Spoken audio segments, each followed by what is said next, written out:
మేము ఒకటే చెప్పాం, ఎన్నికల్లో ప్రజలు గెలవాలి, రాష్ట్రం నిలబడాలి. ప్రజలు గెలిచారు, గెలవడానికి దోహదం చేశారు, ఒక హిస్టారికల్ తీర్పు ఇచ్చారు. రాష్ట్రం నిలబెట్టడం ఇప్పుడు అందరి బాధ్యత. అది మేము బాధ్యత తీసుకుంటాం.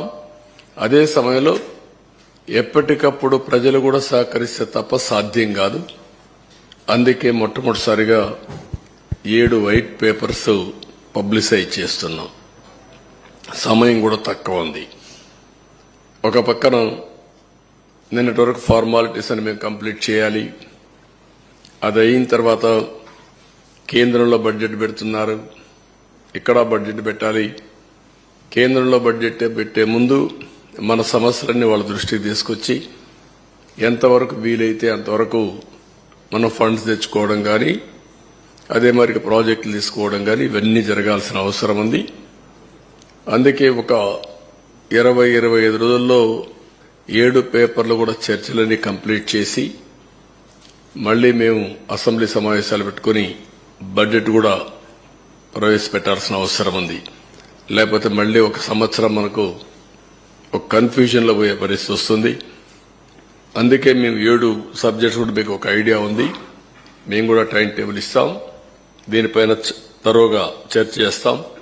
చర్చ చేసిన తర్వాత ప్రజలందరూ ఇచ్చిన సజెషన్స్ కూడా తీసుకొని వెబ్సైట్స్ అన్ని, ఇప్పుడు ఇరిగేషన్ ఉంది, ఈ ఇరిగేషన్ ఒక వెబ్సైట్ ఓపెన్ చేస్తాం.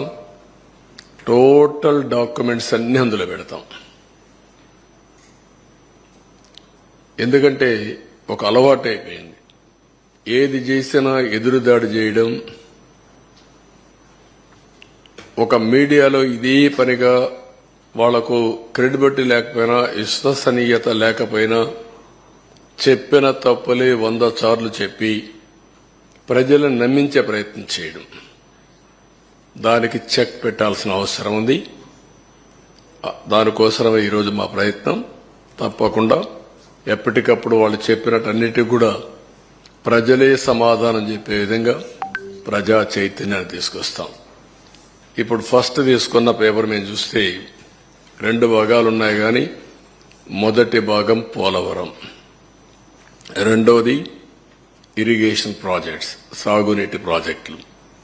ఈరోజు మేము సాగునీటి ప్రాజెక్టులు తీసుకోవడం లేదు. ఆంధ్రప్రదేశ్ రాష్ట్రానికి సాగునీటి ప్రాజెక్టుల అవసరం చాలా ఉంది. ఆ రోజు తెలుగుదేశం పార్టీ హయాంలో 64,000 కోట్ల రూపాయలు, 67,000 కోట్ల రూపాయలు 5 సంవత్సరాల్లో ఇరిగేషన్ పైన ఖర్చు పెట్టాం. ఇప్పుడైతే మెయింటెనెన్స్ కూడా ఇవ్వలేని పరిస్థితి వచ్చింది. అవన్నీ నేను కూడా ఒక వారం తిరిగాను. రాష్ట్రంలో ప్రజా చైతన్యం తీసుకొచ్చాను. ఆ విషయాలు మళ్లీ నేను మాట్లాడతాను.